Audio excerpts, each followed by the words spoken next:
Greetings.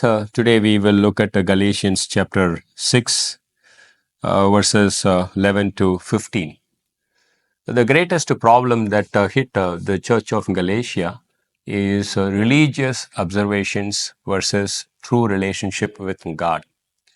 So they wanted to be followers of the law of Moses.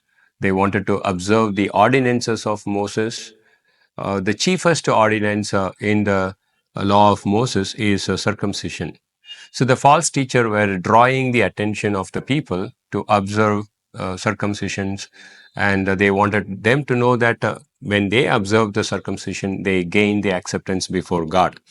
So Paul wanted to correct this particular aspect, and he wanted to tell them that it is not the religious observances that actually gains your acceptance before God, but it is the true relationship. It is the cross.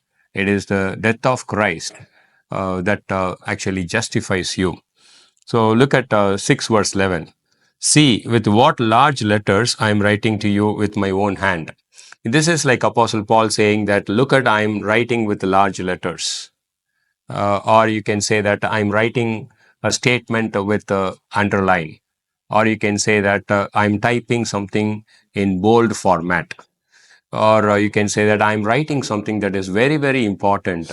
And you must know this. So that is 6 verse 11. And then he says, those who desire to make a good showing in the flesh try to compel you to be circumcised simply so that they will not be persecuted for the cross of Christ.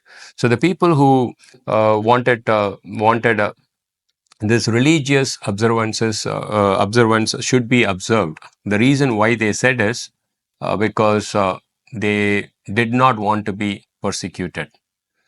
So when I say that you need to be circumcised and you gain the acceptance with God, what I'm not saying is that you are a sinner and you cannot gain acceptance before God by doing anything, and God hates sin, and you need to be receiving the forgiveness. You need to be accepting that Christ was crucified on the cross. Right? So our preaching of the cross is sometimes like, tells the man who he is. If he is a sinner, the message to him is that he is a sinner. But whereas these people, when they said that you need to be circumcised, what they were saying is you can do this and you can gain the acceptance.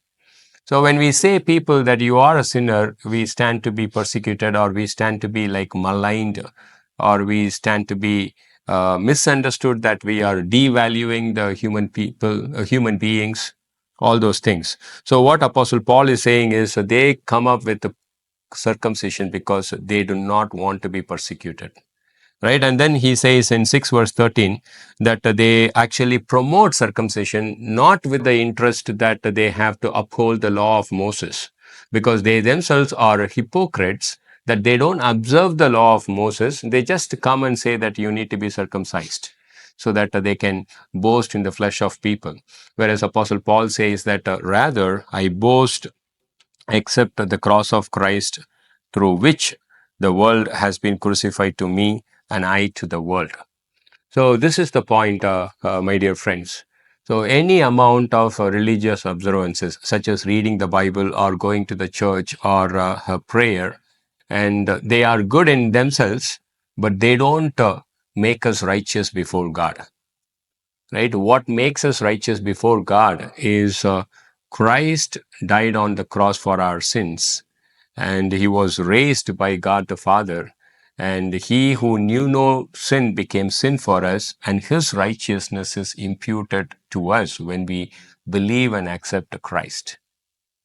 And Apostle Paul is saying in 6 verse 15, it is a beautiful statement. Neither circumcision is anything, nor uncircumcision is anything but a new creation. He is not saying that you don't have to be circumcised. If you are not circumcised, you are someone who is great. If you are circumcised, you are not up to the mark. That is not the question. The question is whether have you understood what Christ has done on the cross for you. Right? So when we believe that Jesus is the one that can save us, and there is no other name under heaven by which you can be saved, and that's when we are brought before God and we become the children of God. So think about these things. Thank you so much.